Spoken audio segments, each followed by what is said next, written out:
In a tense moment, Robert can be heard speaking loudly over his phone, struggling to communicate as the background noise drowns out parts of his conversation.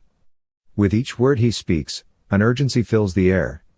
It's clear he's trying to connect with someone in a chaotic location, possibly the scene of the ongoing rescue mission. His voice holds an edge of desperation as he asks the burning question, is Sasha still alive?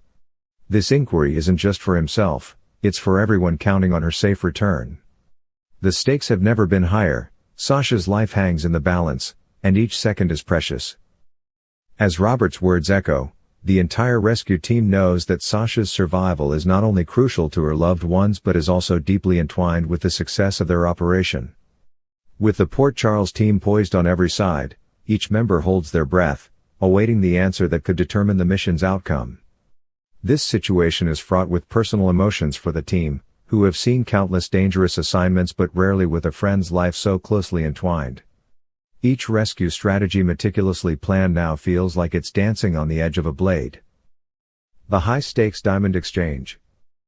Meanwhile, tension escalates as Jason stands face-to-face with Sidwell in an abandoned warehouse, one hand clenched around the bag containing the precious diamonds. His face is an impenetrable mask, but the fire in his eyes is unmistakable.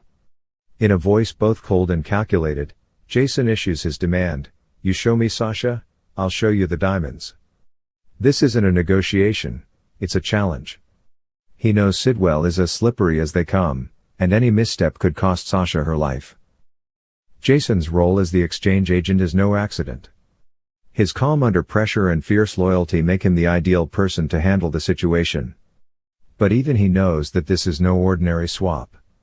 The diamonds are worth a fortune, and Sidwell is unlikely to part with Sasha easily, no matter the bait. It's a high-stakes game, and every detail matters. Jason's eyes dart around, observing every potential escape route, every hiding spot.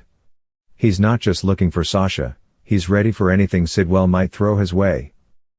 The exchange is tense, but there's a silent understanding among the heroes of Port Charles that this mission is about more than just the jewels or Sasha's rescue, it's a test of their resilience and unity. They know that their actions here could have lasting consequences, both for them as individuals and as a tightly knit team. Brennan's command and the mission coordination. Outside, Brennan stands with a headset securely in place, his voice steady and firm as he speaks into his comms. "No one moves without my go," he instructs, his words laced with the authority of a seasoned leader. Positioned strategically at a vantage point, he surveys the building, analyzing every entry point, every shadow, and every possibility that might affect the team's movements. His tone reveals a man who's not just experienced but highly invested in the mission's success. For Brennan, each team member is part of a larger puzzle, and any deviation from the plan could lead to disastrous results. As the team moves in, each member checks in, confirming their positions, waiting for Brennan's next instruction. The tension is palpable, and while every person is skilled, the weight of Brennan's responsibility is enormous. He's the conductor of a symphony of silent footsteps, concealed weapons, and whispered communications. Every signal he gives could mean life or death, making his role as critical as any other in this delicate operation. Beyond the immediate goal, Brennan feels the weight of each team member's life resting on his decisions. His mind races through contingency plans, ready for anything from a surprise ambush to a last-minute change in strategy.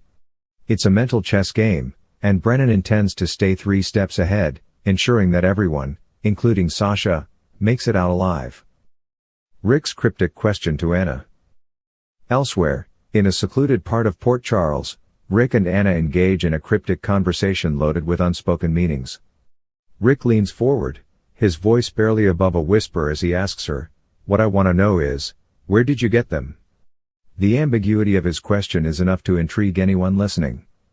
Is he referring to the elusive diamonds, a hidden piece of evidence, or perhaps an even deeper secret that Anna has kept buried? Anna, ever the enigma, remains calm under Rick's penetrating gaze.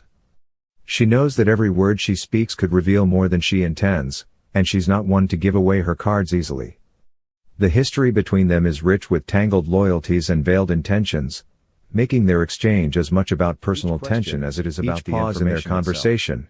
Feels like part of a mental tug-of-war, as both of them navigate the fine line between truth and deception. Rick's probing goes beyond mere curiosity, he's seeking leverage. To him, Anna's answer might not just provide clarity, it could hold the key to shifting the entire power balance. And Anna, always calculating, is fully aware that the game they're playing is one with serious stakes, where any slip could lead to far-reaching consequences. Tracy's unsettling advice to Cody.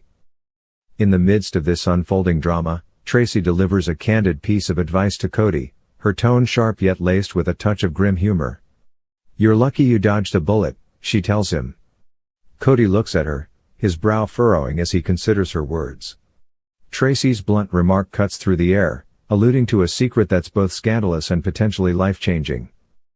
The bullet Tracy refers to is not a literal one but a metaphorical escape from a morally dubious situation. As Cody processes her words, he knows she's hinting at the fact that he and Sasha are first cousins. Their close familial connection would have complicated any romantic entanglement, casting a shadow over both their lives. Tracy's tone might come off as harsh, but Cody senses a protective edge beneath her words, a warning to tread carefully, for his own good. Tracy's insight, though difficult to hear, forces Cody to reflect on the ramifications of his choices. The tangled web of family ties in Port Charles often leads to complex situations, but Cody knows he can't ignore Tracy's warning. In a place where loyalty is tested daily, Tracy's words remind him that some boundaries, however blurry, should never be crossed. Alexis and Olivia's debate over Scout and Danny. Meanwhile, Alexis finds herself in a passionate discussion with Olivia, their conversation revolving around a deeply personal matter, the future of Scout and Danny. Alexis, ever the fierce protector, feels strongly that the children should stay with her. "I think that Scout and Danny should live with me," she argues, her voice filled with determination. Her sense of responsibility toward the children is unshakable, and she's willing to go to great lengths to secure their well-being. On the other hand, Olivia believes the children's stability is paramount. She argues that they'd be better off staying with Dante, especially given the upheaval caused by Sam's tragic death. Olivia's intentions are noble, yet she knows that adding more responsibilities to Dante's plate might push him to his limits. As they debate, both women wrestle with their own fears and desires, wanting to shield the children from further pain while trying to respect Dante's boundaries. This debate brings to the surface the emotional toll that grief and loss have taken on the families of Port Charles. Alexis and Olivia, though united by love for Scout and Danny, must navigate their own biases and histories. It's a clash of maternal instincts, with each woman determined to prove that her approach is best, even as they both acknowledge the weight of their shared responsibility. Brooke Lynn and Chase's major decision. Amid the intense emotions and high-stakes dramas, Brooke Lynn and Chase make a pivotal choice that could change the course of their lives. As Brooke Lynn hints to Chase, "There are things we can do to make it happen." Her words carry a sense of anticipation, as if they're both standing on the edge of a new chapter. According to those close to the couple, they're preparing to make a decision that could bring their relationship to new heights. One possibility is that they're considering a move to the Quartermaine mansion, inviting Dante and Rocco to join them. The idea of blending their lives and families reflects their desire for closeness and stability. But it's also a big step, one that requires both commitment and compromise. For Chase, a sense of belonging has always been a quiet hope, and Brooke Lynn's proposition offers him a chance to finally build a family that feels solid and lasting. Their decision symbolizes the evolution of their relationship. No longer just a romantic connection, it's a partnership that's ready to embrace new responsibilities and challenges. Together, Brooke Lynn and Chase are preparing to create a foundation, one that's rooted in trust and mutual support, a rare and precious gift in the often turbulent world of Port Charles.